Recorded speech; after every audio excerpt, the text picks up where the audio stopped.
Finally, P2B has made his first detailed speech after the election. For all of us that are waiting for P2B to talk, he has made his speech. He told us that he's going to court. That's what he said. That he's going to challenge the rascality. Now, he was asked to go to court, and he is going to court.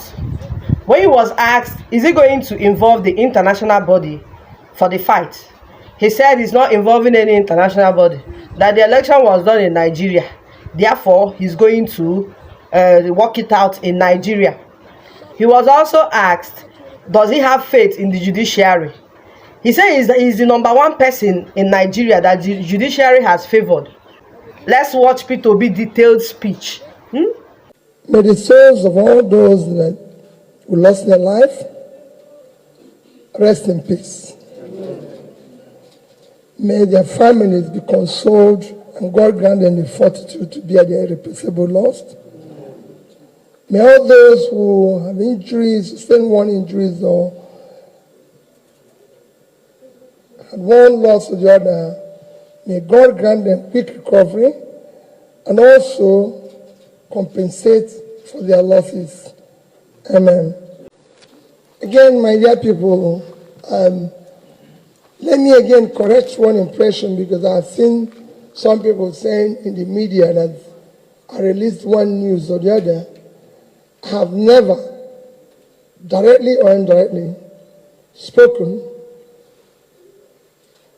or released any message since after voting on the 25th. My last comment in the media was immediately after voting on the 25th, and I've never done so until now. So whatever you see in the media, please disregard. It's not coming from me, directly or indirectly. This is my first time of speaking, coming out to the media, and I thank all of you for your understanding. For me, it's a very simple thing is to speak to Nigerians who on the 25th of February trooped out a mass as committed citizens to participate in what all of us know as what are called existential election for supposedly free, fair, credible presidential and national assembly election.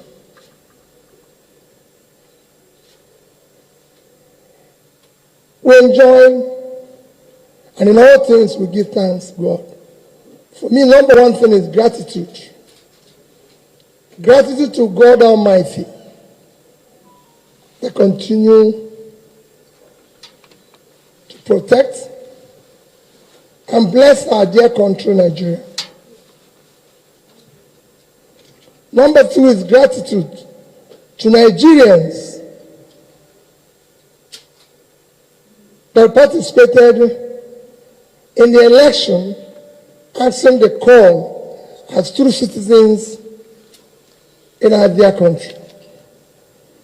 Number three is gratitude to those of Nigerians, especially the youth, that believed and worked tirelessly for a new Nigeria, and trusting that new Nigeria on that team and my good self. I thank them for their hard work. Gratitude to the obedient youths, those who believe that a new Nigeria is possible. And I say to them that a new Nigeria is possible. And we will work for that new Nigeria that is possible. Their resilience, their hard work for a new Nigeria should not be vain. Daddy and I remain committed to that new Nigeria. I know how they'll be feeling now because of the way the elections have come and gone. The commitment and resilience of Nigerians, even in face of unwarranted rhetoric attacks, is a testimony that a new Nigeria is indeed possible. I look at people like Lady Jennifer Ifedi, who was stabbed but insisted on voting. And that gives me courage to believe that a new Nigeria is indeed possible. And there's so many other Nigerians. The election that we just witnessed have been conducted and results announced as programmed. It is a clear vision from electoral rules and guidelines as we were promised. This election, as you know, did not meet the minimum standard expected of a free, transparent, credible, fair election. It will go down as one of the most controversial elections ever conducted in Nigeria. The good and hardworking people of Nigeria have again been robbed by our supposed leaders whom they trusted. However, let me humbly and most respectfully appeal to all Nigerians to remain peaceful, law-abiding, and conduct themselves in most responsible manner. Please be assured that Dati and I, and indeed all of us, this is not the end, but the beginning of the journey for a better of new Nigeria.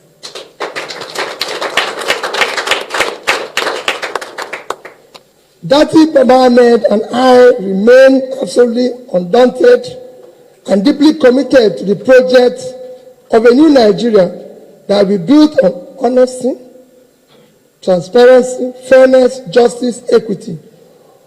All the above starts with the process. The process through which people come into office is far more fundamental, more important than what they do thereafter. It is my belief, and I've maintained so consistently, that if you must answer His Excellency, the process through which you arrive to office must be excellent.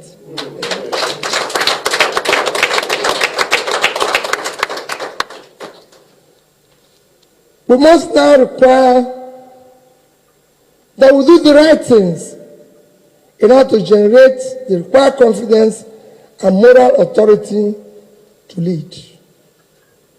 As you know, the destruction of a society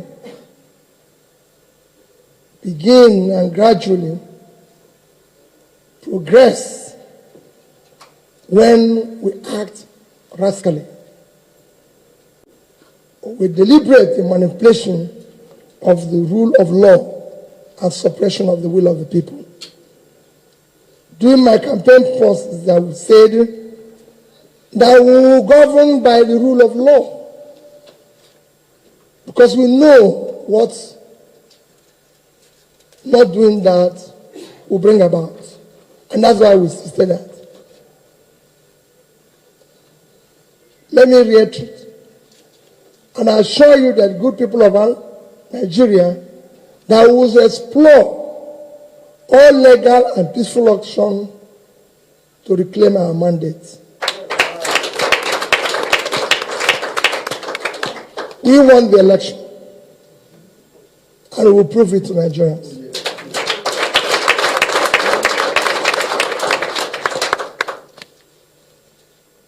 Please do not despair. We have elections coming up on the 11th. I enjoy you to go out, campaign, and bring up people to again come out and vote in that election. We still have so many massive support out there that we need for our subnational and state assemblies. Please come out and be part of that election. I assure you that I will be part of it. I assure you that I am totally committed for a better future in this country. And nothing will stop that. That is commitment. My commitment is total. Be rest assured that your support will not be in vain. And you will not find us one thing. We must build a better Nigeria, where Nigerian youths will be happy, glad to call their own country. Thank you, and may God Almighty continue to bless the Federal Republic of Nigeria. And thank you very much. So, colleagues, if you don't take anything home in what we've just heard, he said, we won the election and we will prove it to the world. We will reclaim that mandate. Another round of applause for him. Okay, so we'll take a few questions from journalists who are. So if you raise your hands, I'll recognize you. You come out here and speak. Okay. Oh, all right. Good afternoon, everyone. My name is Sean Kimberley. I'm a reporter with Channels Television. I'd like to ask you, it does look, I have two questions, and they are quick ones. You said that you're going to reclaim, and you said you won the elections. If you'd like to expatiate on what you meant by that, in what areas do you think, because your speech does look to me like elections is flawed as far as you're concerned. What are the evidence that you have to support the claim about the conduct of the election? And if you can tell us which areas, what are the aspects of the elections you think that are not right? The second part of my question is the journey since Saturday election. You seem to have formed an alliance with other political parties like the PDP. Are you doing this challenge on the election or the outcome of the election alongside with them? How much of partnership do you have with the PDP? Have you spoken to the candidate of the PDP? What kind of alliance are you forming? Again, because of the sensitivity of the outcome, the nation went into a very crucial and tense election, came out of it, the nation is still very tense. And also, we discover that the nation at this time needs to come together. What kind of words are you going to send out to your supporters and your followers in respect to the fact that we must have a nation first, and then we must be able to keep the nation together? And lastly, have you spoken? Have you reached out to the man that has been declared winner, Bola Tinubu? Thank you. Well, you did ask me the process and the areas. If I tell you all this, I don't know what I'll be telling the court.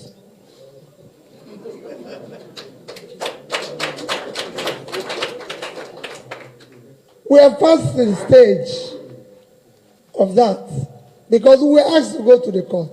Isn't that what it said? So let's go there. remember that I'm obedient.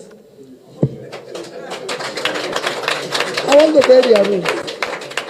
I'm going to go where I'm directed to go. So, and then you will see where and how. Or just to give you an emphasis, in 2015, the number of registered voters, if I can remember, is about, what was it again? About 67 million registered voters and 29.4 voted. In 2019, that tally increased to about 84 million. And about 28.4 million voted. And then we were told that about 11 million registered in 2022, if I'm correct, which brought the registration to about 95, but 87 collected their PVC because of the issue of not being able to collect their PVC. But only 23.3 million voted. You can see how Nigeria works. So we have an increase of 11 million. And the voters dropped sharply by over 20% instead of increasing. The reason it was due to manipulation and reduction and removal and inputs of votes here and there. Because otherwise the number is supposed to have increased. It didn't increase. Because people were busy doing what is wrong. And we have chosen, I will challenge this rascality, for the future of the country. Nigeria cannot conduct election 63 years after independence. It's something everybody should reflect on. Unexamined life is not worth living. And we can't go on like this. Shehu, you asked about the alliance. We are not in alliance. We are discussing and in partnership with other people and any other Nigeria who feels hot as we do. I've said it and I repeat, I have all my life challenged the process.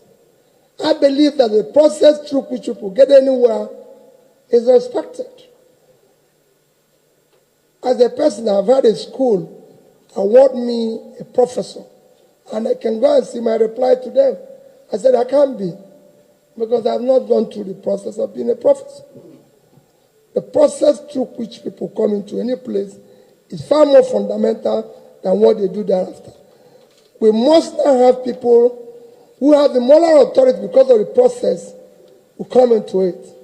So if we use the process we use today, tell me how we can tell the train robber, the kidnapper, that is doing the wrong thing.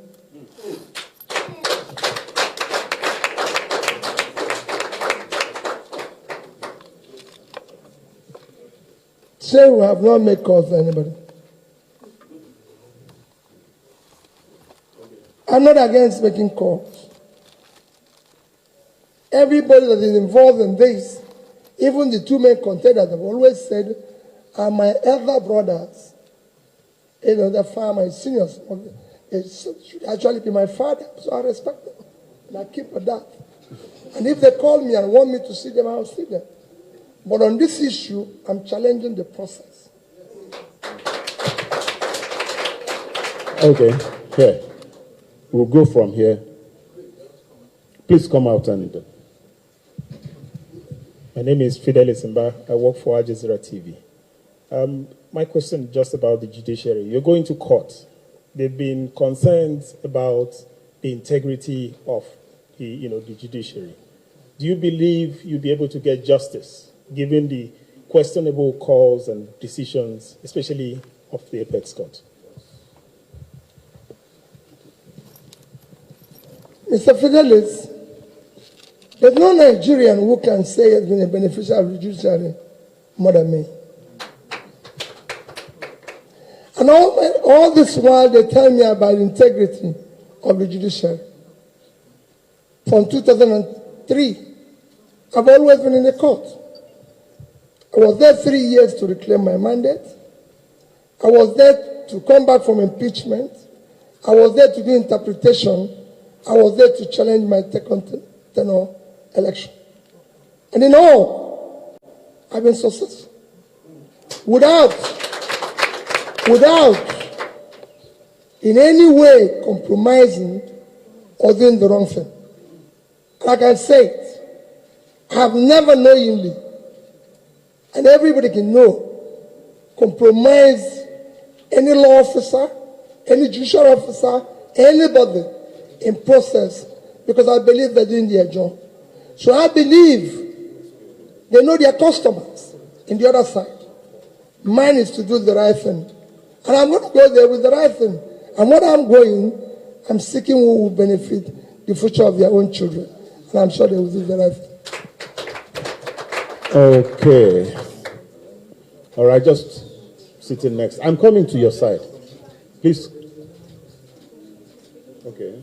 Good afternoon, everyone. My name is Timothy Obiezu. I report for VOA, Voice of America.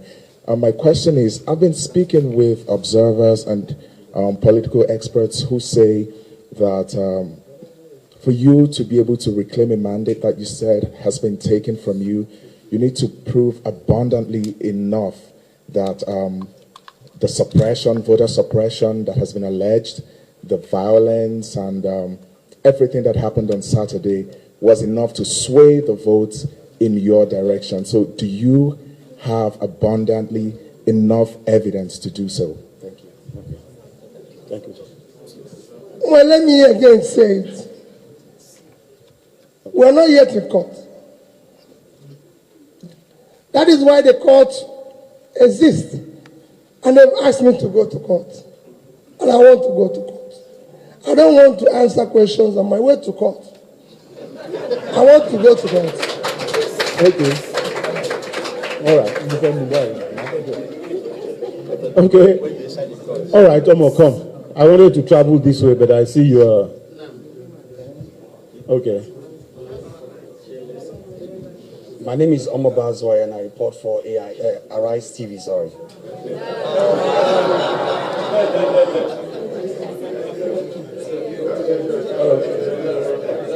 I just want to ask you, because you told us some moments ago that you have been having series of meetings with a lot of people, people from the international community, and maybe back home here in Nigeria. Do you feel like you are under any pressure from anywhere?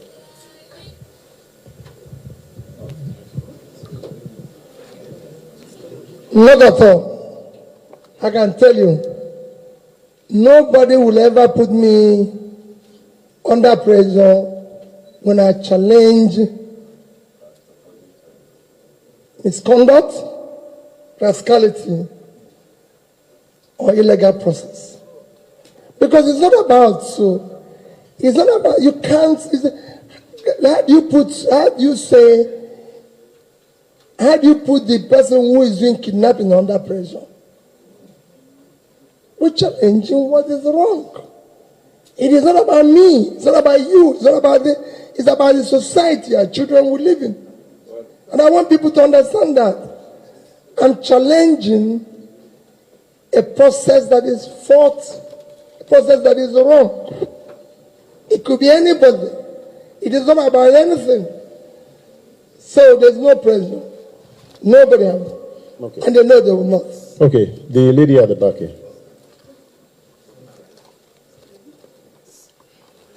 Okay.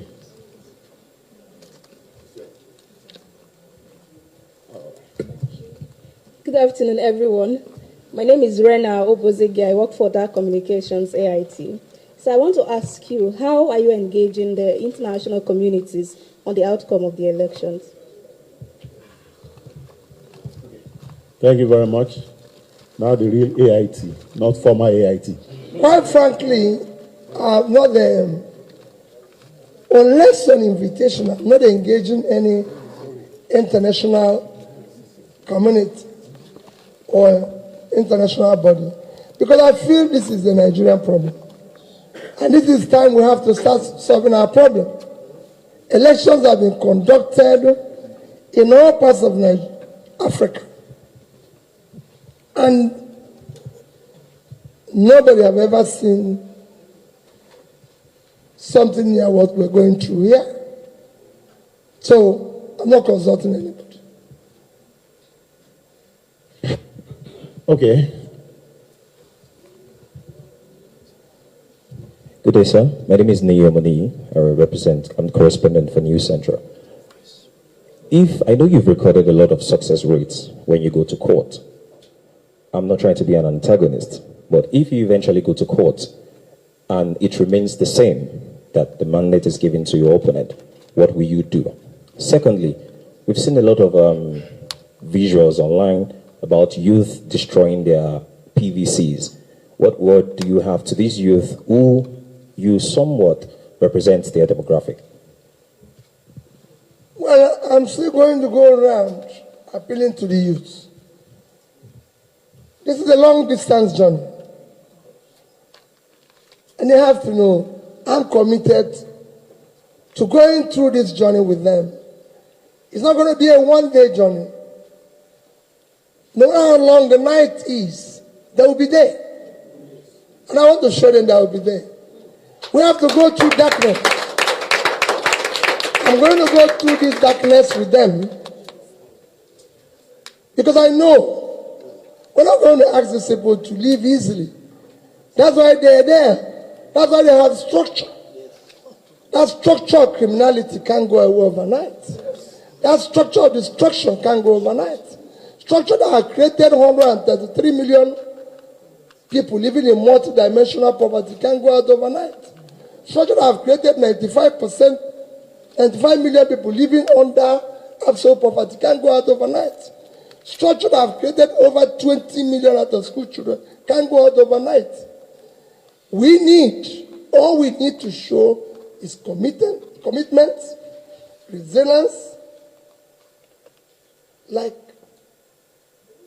use all the resources we can, all our energy, everything. All I assure them that I'm not going away.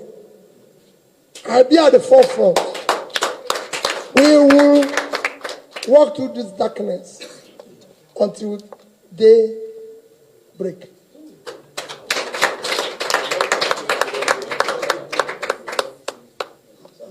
It's something. I know the court will do the right thing. Their children are involved. The future of their children are involved. I had an experience today, just today, that I told my chairman, I choose, whenever I meet a young person, I want to know what that young person does. So you see me every day talking to young people. So just this morning, I went somewhere with the chairman. And a young lady was to boil water for me to make tea. I said, I will do it. He said she will do it.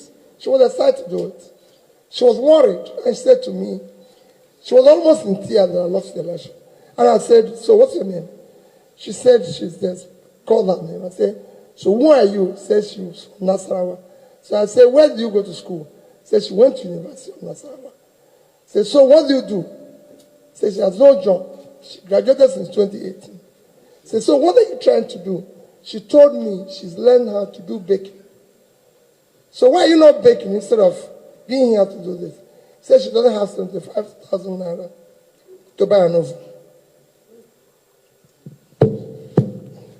Okay, so many people at the back there. So what I'm going to do is... That's the life you get in Nigeria every day. People who don't have money to buy an oven. Okay, so those at the back, I'll recognize two people from the back so that you can, because of the time it takes you to move. You be coming, let me call someone here while you are coming.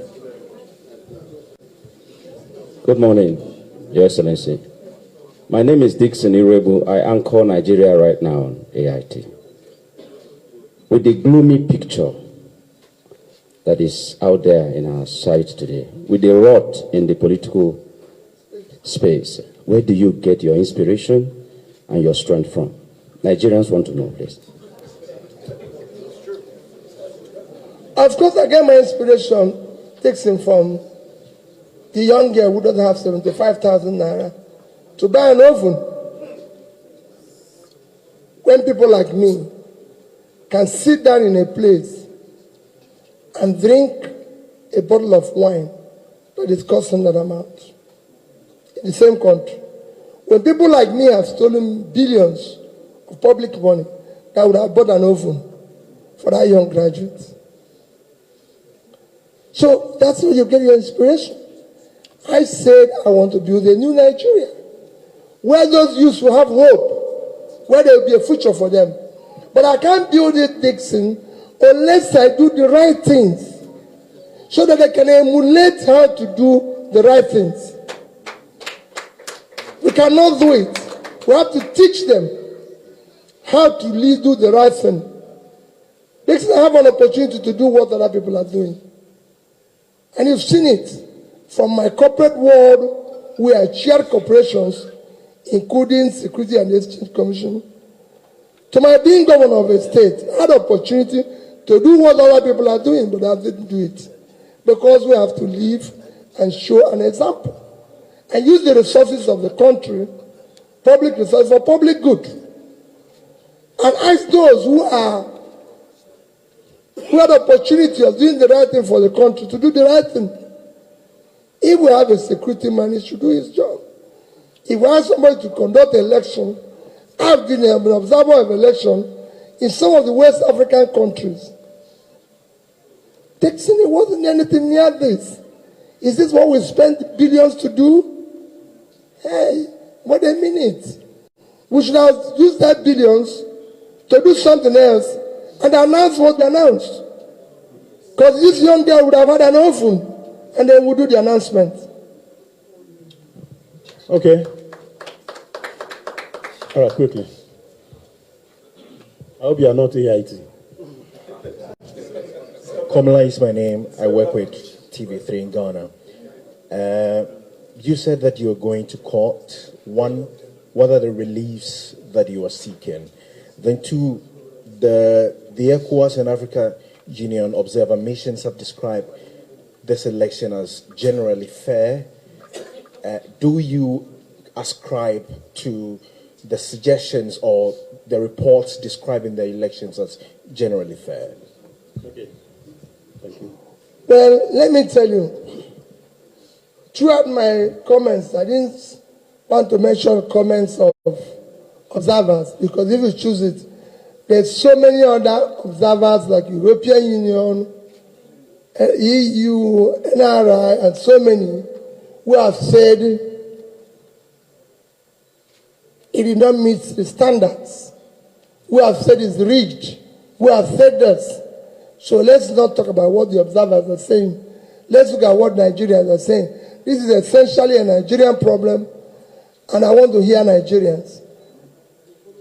With all due respect to those who are visiting us, it's a Nigerian problem. I'm talking about what Nigerians feel. You're from Ghana? Yes, please. Is this fair in Ghana? Because you have, yeah. Just say, tell me, is this fair in Ghana? It depends on what you describe as fair. I just asked you a question. It is not, my brother, I've been to your country and I've witnessed the election. The earlier we start saying things are wrong when it's wrong, my brother, Africa will be good. Yeah. It doesn't matter to me because it happened there. Don't be part of that. Africa needs to be fixed.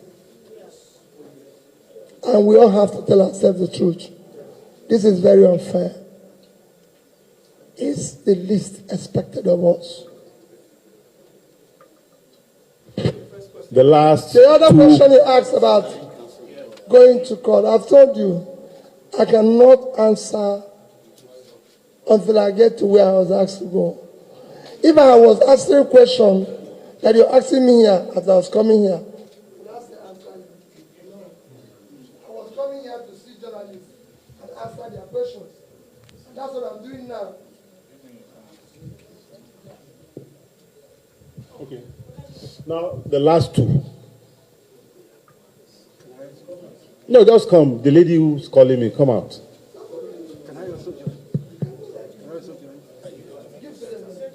Okay.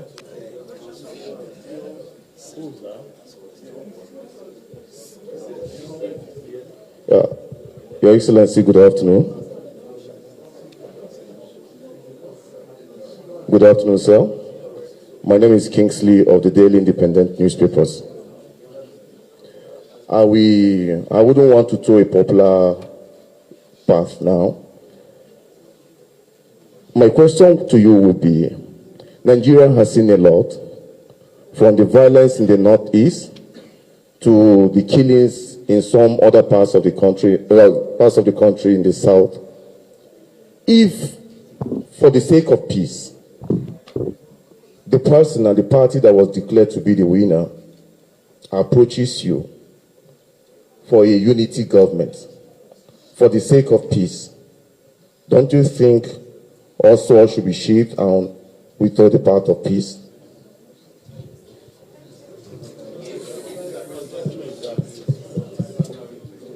Let me say it again for purposes of your understanding. I have never, if you remember when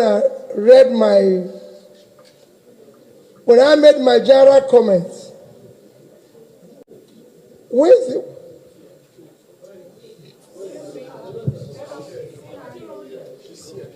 Please come, I want to be looking at you. Listen very carefully. When I made my general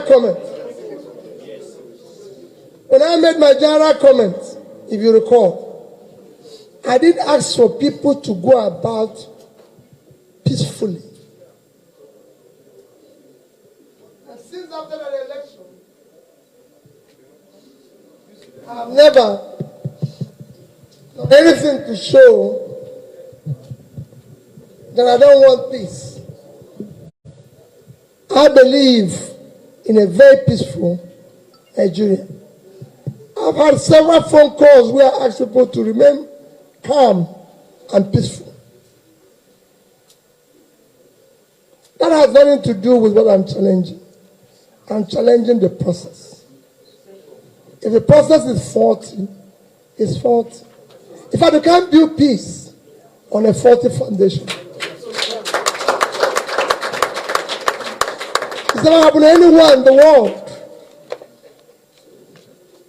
You have to the foundation has to be right for peace to prevail. And that is what the foundation is, what I'm challenging. And I'm pleading with you. It's not about me, it's not about you. It's about the future of the society, our children and future generations will live in. It has to be built on foundation of honesty, transparency, justice, fairness. We went into election where somebody said and promised and shouted, this is the route we are going to go. This is how we are going to go there. And we followed the track. All of us. Suddenly, in that long distance journey. And it wasn't one day, and it wasn't quick. It lasted for over 1 year. And all of us toed that line. Followed it.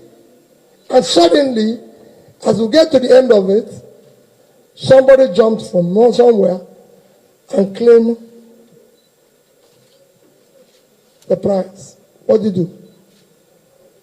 At that stage, my brother, it's not about peace. There's a process of being anything you want to be. If you want to be a professor, you must go and be a lecturer, write thesis, and you are approved to be a professor.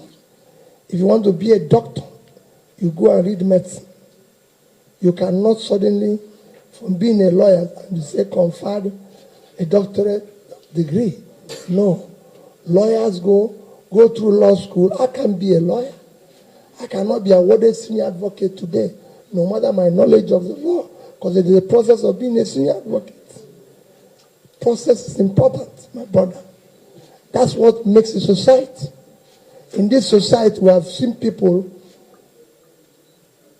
suddenly become a senior advocate without going to law school. That's what we want to stop. Orderliness, rule of law. That's what makes a society. Thank you very much, Your Excellency. I think in the interest of time, you have a whole lot of things to do, and I'll call it, yes. I asked her to come because I know how you feel about young people. I wanted her to ask the question, but she got tired standing and she went back. Do you still want to ask your question? Okay.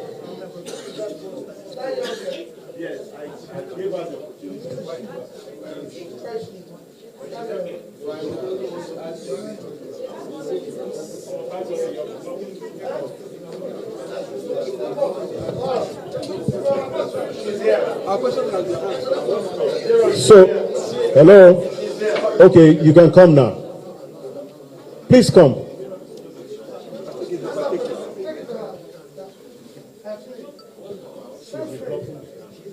So my name is Josephine from Channels TV. So I wanted to ask, what are your advices on the youth? What are your advices on the youth at gubernatorials, because they believe their votes don't count? So are you telling them to come out to vote in governorship? Thank you.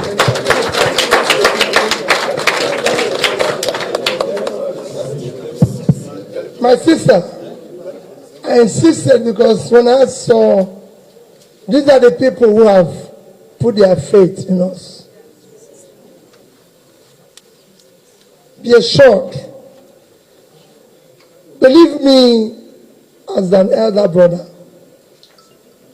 Believe me as a father.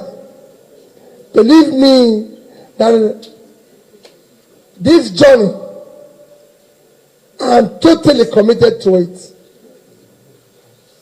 And I will walk through with you. I know how disillusioned you are. Don't be. Because the people we are dealing with have made up their mind that we will succeed. We have also made up our mind that we will succeed. And I assure you that our will, is bigger than that. The God we worship will see us through, because you know we're doing the right thing. So let me reemphasize. Go out massively on Saturday. Vote for the right persons. Vote for Labour Party. We are committed to this. I know it's not as easy as I say it, because you're feeling, people see me now on the road. I was just telling somebody on my right that I've never had a position where I feel emotional. Right? But I see people all over the place, and young people, and they're crying and telling me, I'm going to leave this country. I can no longer stay. And I feel the pain. Just like I said, the young girl was crying today as she was trying to boil water and everything. But I'm preaching to all of them, please stay. I'm not going to go away. I'm going to stay with you. And I assure you, we will overcome. They won't be there when the day comes, but we will be there.